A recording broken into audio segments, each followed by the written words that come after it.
right now, new allegations of a cover-up between the D.C. Police Department and federal agents. Lawyers for a man allegedly shot at by police say that a federal agent fired shots at him earlier this month while he was unarmed during a traffic stop. But police made no mention of the shooting in charging documents. And those allegations come 2.5 months after President Donald Trump ordered federal agents to patrol the city's streets under a crime emergency. DC News Now's Randy Bass joining us live outside police headquarters with more details on this and a call for transparency here, Randy.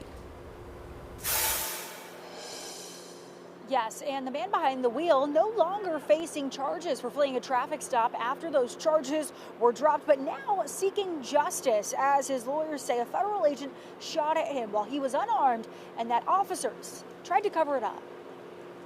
These photos from his lawyers showing bullet holes left behind in Philip Brown's car window and passenger seat after his lawyers say a Homeland Security Investigations agent shot at him while he was unarmed during a traffic stop on October 17th. Covering up a crime is conspiracy. It is also accessory after the fact. Our client was lucky to survive, and the next person may not be.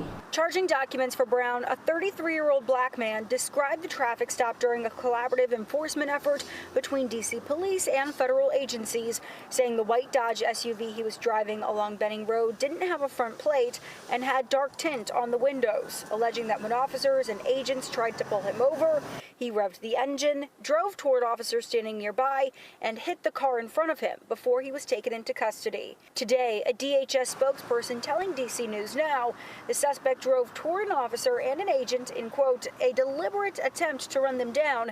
The agent, in fear for his life and the lives of others and the public, fired defensive shots into the suspect's vehicle. His lawyers say there's no evidence of him crashing into another car, but there is evidence of the gunshots fired at Brown's car. Those gunshots not mentioned in the official charging document written by a D.C. police officer. Brown's defense claiming it's evidence of a police cover-up. The Washington Post reporting his defense says the officer who wrote the report told the court that he was told to leave the shooting out of the report. How many times has the MPD hidden federal misconduct and federal violence in our streets since the surge began in August? We heard back from D.C. police who confirmed they are investigating the HSI officer shooting, telling us this is not a cover-up as they're the agency investigating the shooting and have been investigating since the night it happened.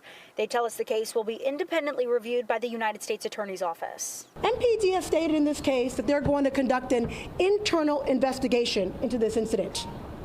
What does an internal investigation mean when the shooter is external? When the shooter is the feds? Now, the D.C. Police Department tells us the footage from this body-worn camera footage from this shooting involving a federal agent has not been released to attorneys because there is no longer a criminal investigation associated with this case after the charges against Mr. Brown were dropped. The footage may be released at a later time if it becomes evidence or discovery in another civil or criminal case. In Northwest, I'm Randy Bass, DC News Now.